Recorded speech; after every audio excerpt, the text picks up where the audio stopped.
Public Religion Research Institute recently polled Americans of different religious backgrounds to see what they think about religious discrimination here in the United States. And the results are actually pretty interesting and surprising. Now, what the pollsters wanted to do was compare discrimination, or at least perceptions of discrimination, against Christians versus Muslims. And the vast majority of people who were polled did believe or agree that Muslims are discriminated against more compared to Christians, except for one group, one demographic. Now, overall, people were twice as likely to say Muslims face discrimination as they were to say the same thing about Christians. Now, the people who stuck out, whose perceptions were radically different from others in the survey, were white evangelical Protestants. Among this group, 57% said there's a lot of discrimination against Christians in the US today. Only 44% said the same thing about Muslims.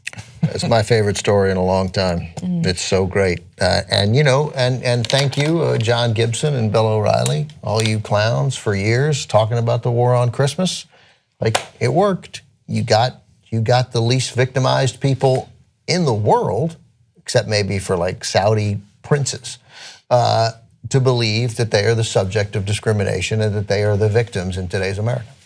Yeah, now the good news is white mainline Protestants, rock and roll, just right at exactly the national average, 63% saying yes, Muslims are discriminated, only 30% saying that about Christians, 2-to-1 margin.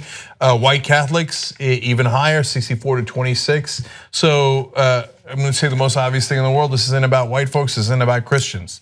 It is this particular subculture of evangelicals who've been taught a certain thing, and by the way, they are more prone to propaganda because they're the ones who believe whatever my pastor tells me that God says, including about how he has to get rich and fly around in private jets I paid for. I believe it unquestioningly, right? So I believe that I am the victim, even though I have every advantage in America, and that it's those dastardly Muslims that somehow, have power or privilege in America? Can anybody make that case? Apparently they think they can. I know. What's incredible though is prior to the election, a larger percentage of them believed that Muslims were discriminated against versus today, right? So let me give you those numbers. I thought that was interesting. When this question was asked in a December 2013 PRRI survey, 59% of white evangelicals said they think Muslims face a lot of discrimination. As late as last October, 56% said this was the case. As of February though, that number had dropped by 12 percentage points. So all the way from 59 to 44. Why? Because they're so prone to propaganda. As soon as the dear leader Donald Trump said, no, Muslims don't get discriminated against, they go, okay, that's it, Muslims don't get discriminated against. Even though nearly 60% of them believed that just 4 years ago, right? And so they switched on a dime. Now, you wanna know the reality, 22% of religiously motivated crimes are against Muslims, even though they are less than 1% of the population. Right, and if you want to compare that to Christians, Catholics that have been discriminated against or are victims of hate crimes, that number is 13.6%. And of course, they account for a larger percentage of the population. They account for over 70% of the largest percentage of the population. By the way, the group that's not in this study, but in other studies, the group that gets the most amount of hate crimes, religiously motivated hate crimes, are Jews in America. Why are we, man? We talked about it in an earlier segment. Our propaganda is horrible. I mean, they crush us. They crush us. They did this. It worked. They talked about the war on Christmas. We mocked it. We make fun of it. We're like, they're idiot. But I mean, I don't know whether it came first. I don't know whether these people already felt victimized and that played into it. But my hunch is that stuff like that helped craft this idea that the world that you knew and grew up in and felt safe from and were protected from uppity women and black people and Muslims and people who were just coming to take from you the things that were rightfully yours, that has been fostered by stuff like the war on Christmas. Sure. So, I'm sorry to interrupt you, go ahead. I think it's also more than propaganda, it's just the visibility of Muslims and Islam as a legitimate religion. Some Christians experience that as a decentering, right? And they experience that decentering as being marginalized or oppressed themselves, which is false.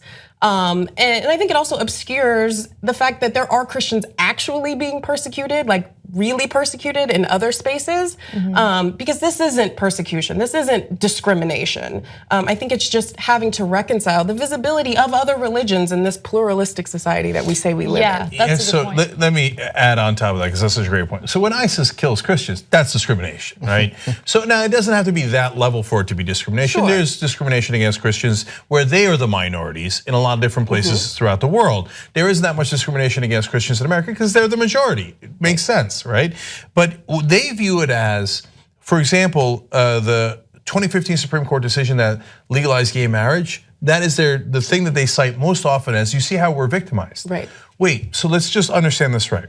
Because gay couples get to have the same rights as straight couples, that they have the same constitutional rights, evangelical Christians look at that and go, oh, they took my right to discriminate against you away. They took my right to be above you away from me. Right. I'm a victim. Sure. I mean, you want to talk about a special snowflake.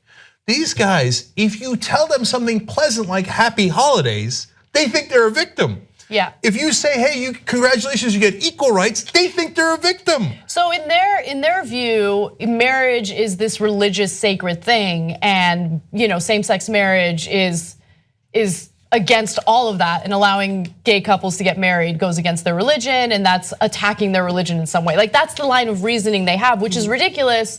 And look, we live in a country that is supposed to believe in a separation of church and state, meaning you are free to practice your religion in any way you please, but you're not allowed to have your religion dictate the lives of other people, right? So yeah, same-sex couples get to get married. That is a civil rights issue. That is not a religious issue. In this country, it is not a religious issue, and it should never be a religious issue. If you don't believe in gay marriage, then don't get gay married.